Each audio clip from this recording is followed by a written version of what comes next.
자연스럽게 지금 토론의 전장이 경기 평택을로 옮겨오고 있는 중인데 오늘 한 여론조사 결과가 나왔습니다. 뉴스원이 한국갤럽에 의뢰해 지난 12일부터 13일까지 경기도 평택을 거주 18세 이상 남녀 501명을 대상으로 실시한 재선거 후보 지지자 조사에서 김용남 후보가 29%, 조국 후보가 24%, 유이동 후보가 20%, 황교안 후보가 8%, 김재현 후보가 4%를 기록을 했는데 이번 여론조사 결과에 대해서 우리 변호사님은 좀 어떻게 보고 계십니까?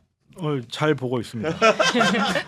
부릅뜨고요. 보고 계신 거죠 지금. 사실 네. 이제 가장 가까운 조사기 때문에 의미가 있죠. 당연히 의미가 있고 한데 일단은 통계적으로 봤을 때는 이렇게 오차범위 이내기 때문에 그렇습니다. 네. 그렇게 뭐 결론을 예단할 수 있는 상황은 아니고 뭐 많은 분들께서 좁아 하는데 맞아요. 아니, 다양한 의견이 존재하는 거죠. 저희 인정하는데 네. 일단은 이것만 가지고 뭐 그냥 사실 이전에 더 높은 것도 나왔었고 더 낮은 것도 맞습니다. 나왔었고 네. 전반적인 추세를 볼 수밖에 없는데 전반적인 추세는 저는 김용남 의원이 유리하다는 이거는 저는 추세 방향 배제할 수 없다고 봐요. 예. 그야말로 사실은 두 분의 여론조사 결과 같은 경우에는 팽팽하게 진행된다고 보는 게 맞을 것 같고 모든 조사가 다 오차 범위 내 접전이었기 때문에 그렇게 객관적으로 봐야 되는데 이번 조사 같은 경우에는 적국 투표층으로 이제 지지율을 좁히면은 김용남 후보가 30%, 조국 후보가 28%이기 때문에 두 사람 간 격차가 더 줄어드는 모양새를 취하고 있다. 그렇기 때문에 누구도 결과를 예단하기 어렵다. 이런 판단에 좀 이르게 됩니다. 아니 그렇죠. 매우 팽팽하고 또 여론조사 결과라는 건 앞으로 더 나오는 것들 한두 번 더 봐야 되는 거고 또 실제로 여론조사 결과랑 실제 투표함 열어봤을 때는 또 완전히 다른 결과가 나오기도 하기 때문에 저는 뭐 끝까지 각 후보들은 이제 최선을 다하게 될 걸로 저는 보는데 지금 평택을에서 사실 조국 후보가 상당한 이런 좀 검증 내지는 또 네거티브로 볼 수 있는 내용들을 굉장히 세게 했죠. 근데 그게 결국 조국 후보는 초기에 지지층들을 좀 단단하게 결집시키는 효과를 좀 얻었을 거고 또 다른 측면에서 생각해 보면은 유이동 후보를 아예 3등으로 이렇게 구도에서 몰아낸 효과도 일부 저는 있다고 생각을 해요. 네.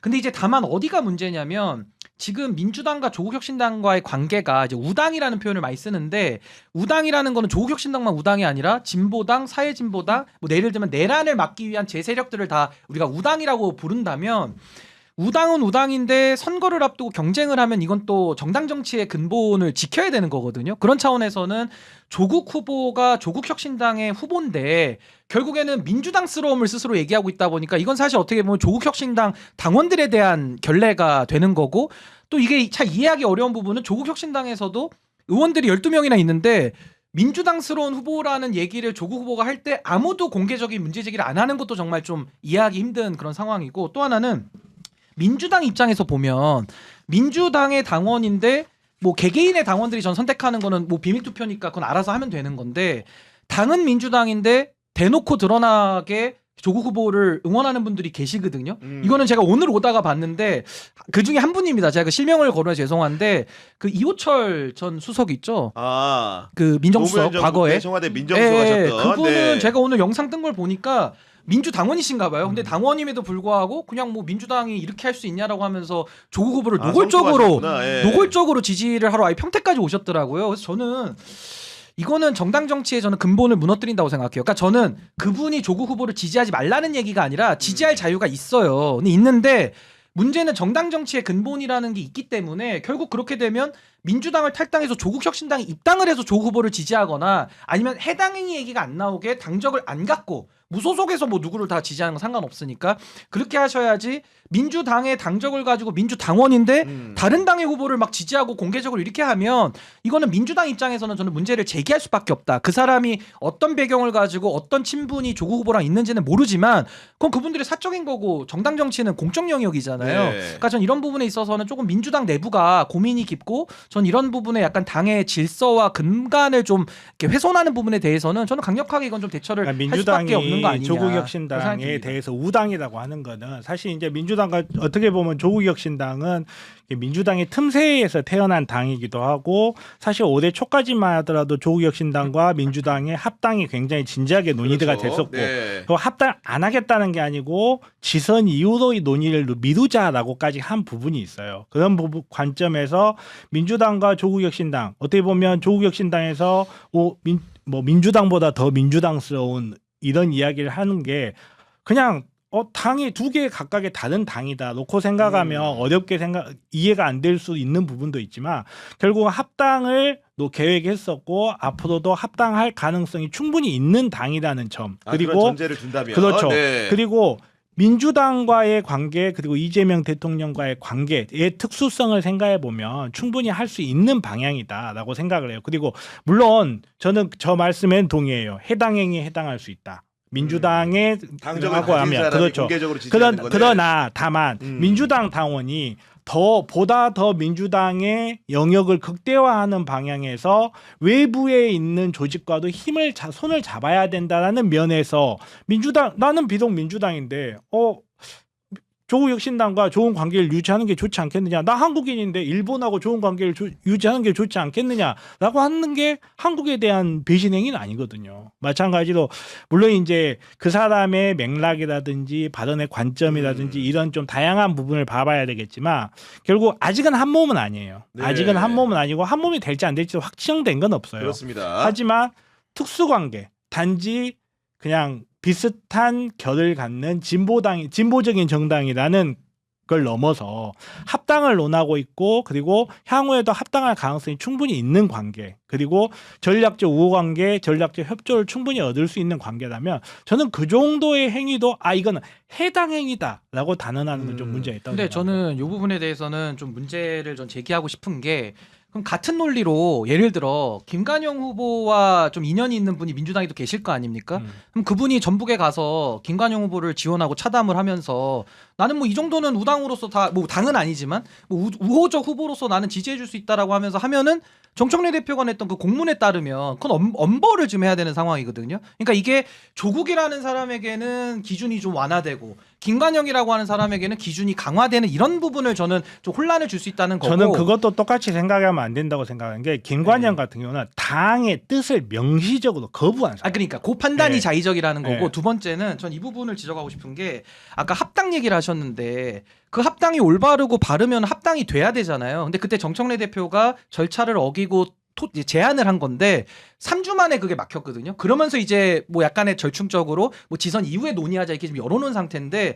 합당이 안 된 거기 때문에 그걸 합당을 전제로 우리는 앞으로 합칠 사이니까 좀 완화된 조건이 될 거야라는 거는 저는 그 상황과 맞지 않는다는 생각이 들고 또 합당 하나는 부분에 대해서 분명히 이야기해야 될 요까지만 거는 제가 말씀 합당에 마칠게요. 관련돼서는 절차가 따로 있지 않죠 사실은. 그러니까 요까지만 절차를 말씀 마칠게요. 어겼다라는 표현은 네. 저는 좀 온당치 예, 않다고 그때 뭐 왜냐면 최고위원들 예. 패싱 이런 얘기가 나왔으니까 얘기하는 거고 마지막으로 저는 가장 뼈아픈 부분이 조국 후보가 말 바꾸는 거예요, 사실은. 왜냐하면 가장 민주당스러운 분이라고 하시면 저는 그걸 존중할 수 있다고 봐요. 그러면 창당을 안 하고 민주당에 입당을 하셨어야 되는 거예요, 논리적으로는. 그리고 창당을 하고서도 조국 후보 인터뷰를 찾아보시면 2024년 4월부터 1년 동안은 조국 후보가 자강 얘기를 하고 절대 합당은 없다라는 얘기를 많이 했습니다. 솔직히. 그거 뭐 전략적으로 나는 내 마음과 다르게 표현했다라고 하면은 제가 할 말은 없지만 국민들 앞에 정치인이 책임 있게 발언을 하는 건데 합당은 없다라고 선을 걷던 분이거든요. 근데 이제 선거가 왔고 민주당 소속에 있는 분들의 표가 필요한 건 제가 알겠지만 그렇다고 해서 지금 와서는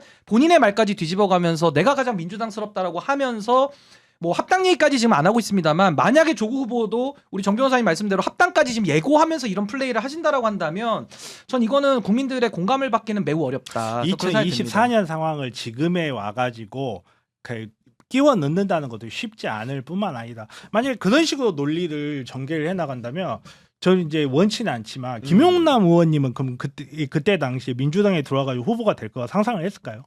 당시 그렇죠. 개혁신당이셨죠. 네, 그러니까 아니 원래 국민의힘에 있다가 개혁신당 왔다가 이렇게 또 이제 민주당이 온 그건 거니까. 예측할 수 네. 없는 거예요. 상황이 바뀌고 세상이 바뀌면서 벌어지는 일인 거고 그리고 이제 말 그대로 그때 당시에 윤석열 치하에서 윤석열 정부를 견제하고 국민의힘을 견제하는 과정에서 투팀 플레이 전략을 펼치는 거하고 그리고 민주당에 그때 당시에 민주당에 들어올 수 없었던 사정이라는 거 누구나 다 알고 있잖아요.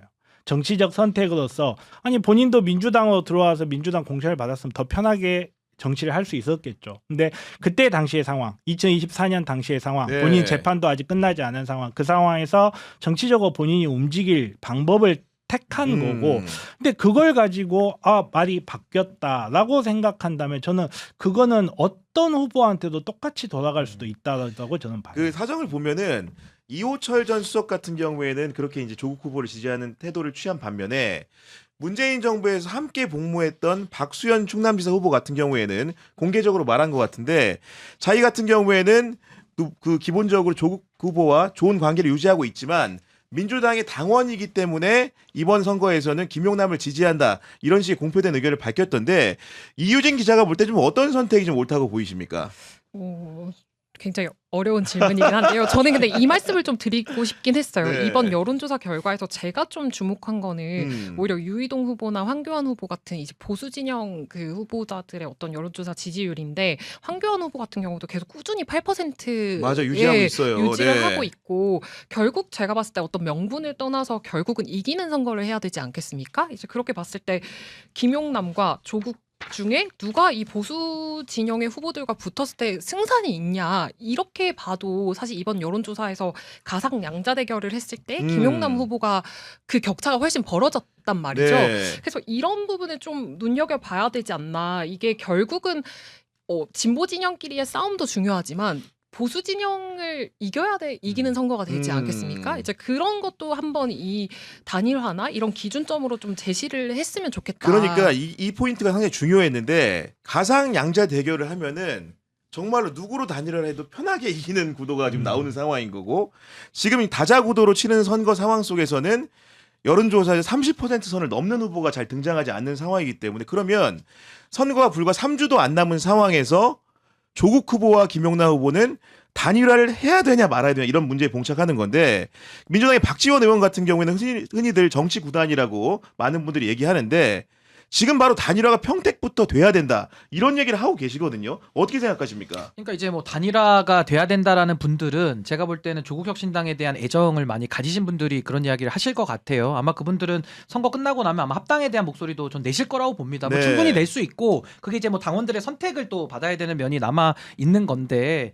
근데 저는 뭐 어쨌든 단일화 부분은 이게 전 현실적으로 가능하지가 않다고 봐요. 뭐 두 아하. 후보의 감정 이상에서 이런 게 아니라 이게 부산 북구 갑하고 비슷하거든요. 아 북갑하고 비슷하다. 비슷해요. 네. 결국에는 부산 북구갑은 국민의힘을 놓고 미래에 대한 방향성을 지금 한동훈과 뭐 박민식이 뭐 장동혁이 이렇게 서로 다투고 있다면 지금 민주당도 마찬가지입니다. 이게 뭐 어떤 분들은 아니 뭐 김용남 후보가 진영 바꿔서 일로 넘어온 거 아니야 뭐 이렇게 표현하시는데 반이 맞고 반은 틀려요. 반은 뭐냐? 김용남 후보가 당적을 바꾼 건 100% 맞죠. 그건 팩트입니다. 근데 동시에 당시에 이재명 후보께서 민주당의 후보로서 중도보수 확장을 얘기를 하셨거든요. 그러면서 중도보수로 가고 하다 보니까 마치 만남의 광장에서 만나듯이 그 지점에서 합류가 된 거예요. 근데 합류가 되다 보니까 아마 전통적으로 민주당을 오래 지지해 오신 분들 입장에서는 아니 합류했으면 거기까지만 있어야지 당신들이 주류적인 행동을 하려고 하면 돼? 공천까지 받아서 출마하면 돼? 이제 이런 약간의 반발의식도 전 있을 수 있다고 생각해요. 근데 중요한 건 뭐냐?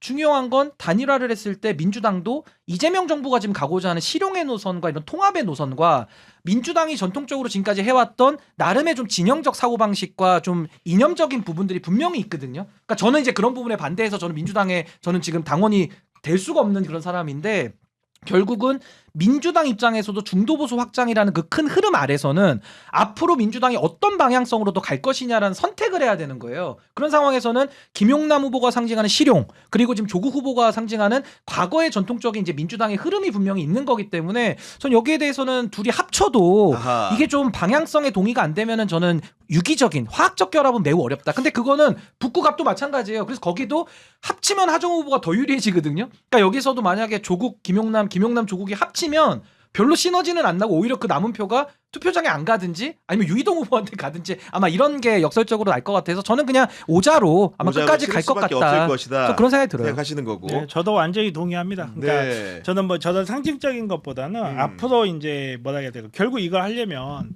그러니까 당 대표 차원에서도 어그리가 있어야 되고 맞습니다. 뭐 이런 여러 가지 네. 부분들이 있는데 합당했을 때 얻어질 수 있는 시너지도 제한적인데 합당이래 죄송합니다.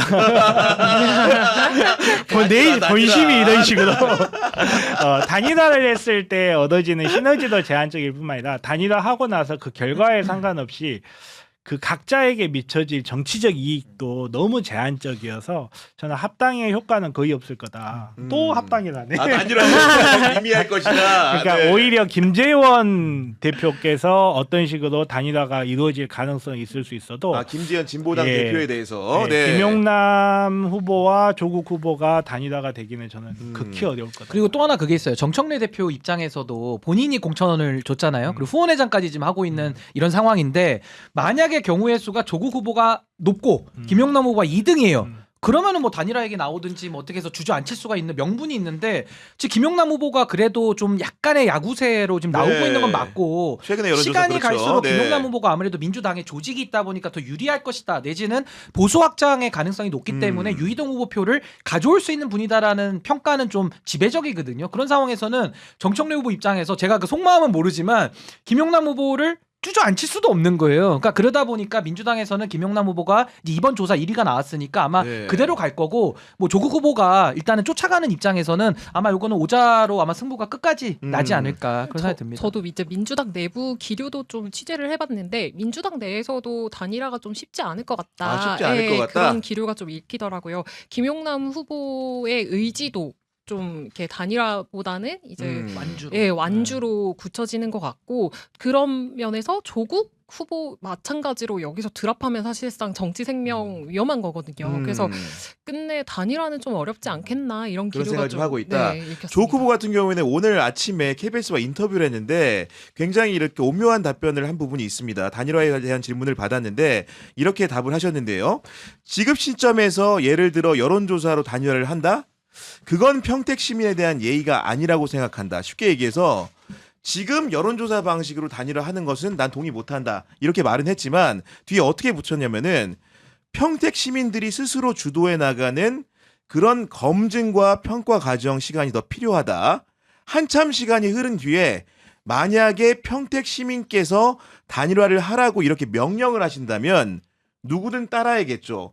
구체적인 방법론에 대해서 묻자 평택 지역에는 시민단체들도 많기 때문에 자발적인 시민단체들의 요구가 있는 경우에는 단일화를 종국적으로 생각해 볼 수 있다. 이런 뜻으로 들렸거든요. 아니요, 단일화 안 하겠다는 거예요. 다른 뜻이에요, 진짜. 저는 안 하겠다는 뜻이라고 그 보여요. 뜻이에요? 네. 예. 아니 예를 들어서 그러면 그 뭐 시민단체 같은 데서 했다. 그러면 시민단체에서 요구했다고 해서 한 명이 드롭하거나 한 명이 뭐 하거나 이럴 수가 없잖아요. 그러면 그렇죠. 또 네. 이 시민단체 의견을 검증하는 또 어떤 방법이 필요한데 그러면 또 여론조사밖에 없어요. 근데 그렇네요. 여론조사 네. 방식으로는 할 수 없다. 이건 그냥 안 하겠다는 말인데 이제 약간 조국식 화법.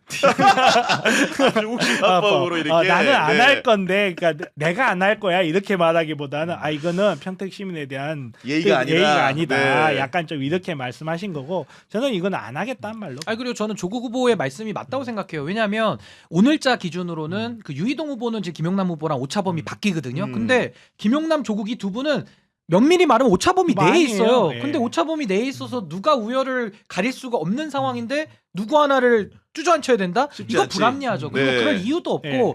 그리고 무엇보다도 김용남 후보도 실핏줄이 터지셨더라고요. 그러니까 지금 눈에. 의지가 조국 대표 눈에 또 그러니까 지금 또 멍 드시고 네. 그러니까 이게 지금 이분들이 모든 걸 다 갈아놓고 한번 해보겠다는 거니까 저는 정말 민주주의가 뭡니까? 서로 선의의 경쟁하고 또 승복하는 거니까 전 유권자들의 선택 우리 평택을 시민들은 정말 좀 복 받으셨다고 생각해요. 저도 이렇게 그게 가장 깔끔해요. 그러니까 고를 수 있는 선택지가 그렇구나. 많아서 보통은 많은 분들이 뽑을 사람 없다 이래서 선거를 포기하는데 네. 평택을에서는 5개의 지금 고를 수 있는 메뉴가 있으니까 저는 그 안에서 한번 이번에 좀 서로가 좀 선명한 노선 경쟁을 하는 게 좋겠다. 실제로 그런 생각이 듭니다. 한국갤럽 조사 결과도 단일화에 대해서 찬성한다는 응답이 29%, 하면 안 된다는 응답이 46%이기 때문에 전체적으로 반대가 높은 건데 정치 성향별로 보면 약간 재밌습니다. 보수와 중도층에서는 반대 의견이 찬성보다 많이 많아요. 반면에 진보층에서는 찬성이 반대보다 많았습니다. 그러니까 쉽게 얘기해서 진보층 그 유권자들 같은 경우에 여론조사를 해보니까 단일화를 해야 된다는 의견이 하지 말아야 된다는 의견보다 높다는 거예요. 아마도 이제 이유진 기자 설명한 것처럼 그냥 압도적인 민주주의의 승리를 바라기 때문에 그런 의미에서 뭔가 3주 동안 뭔가 고뇌하고 번민하고 싶지 않다. 확실한 승리 결과를 갖고 와라. 이런 식의 의사가 좀 있기 때문에 그런 것 같은데 기본적으로 중도 확장의 측면에서 보면은 반대하는 의견이 높기 때문에 이런 부분도 분명히 다자구도에서는 무시할 수 없는 요인이다. 이런 얘기를 좀 드릴 수 있을 것 같습니다. 보면은요.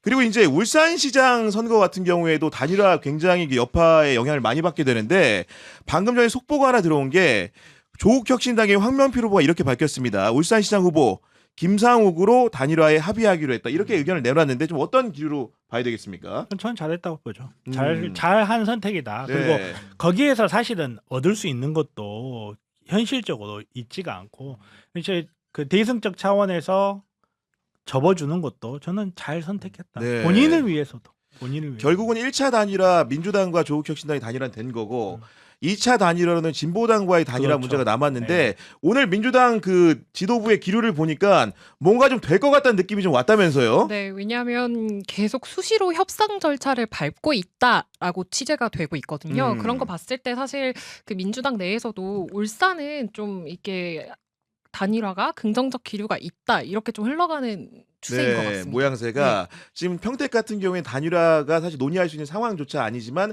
울산 같은 경우에 단일화 논의가 진척이 되고 있는 분위기가 좀 있다라는 거고 김사 후보 같은 경우에도 굉장히 사실은 중앙당이나 지역당에 대해서 뭔가 아쉬운 감정을 많이 표출했었는데 오늘 또 이제 여러 가지 영상이나 페북을 보니까 뭔가 좀 단계적으로 달라진 분위기가 느껴지는 것 같아가지고 제 느낌에는 이번 주 안에 희소식이 있지 않을까라는 생각을 좀 감히 해보게 됩니다.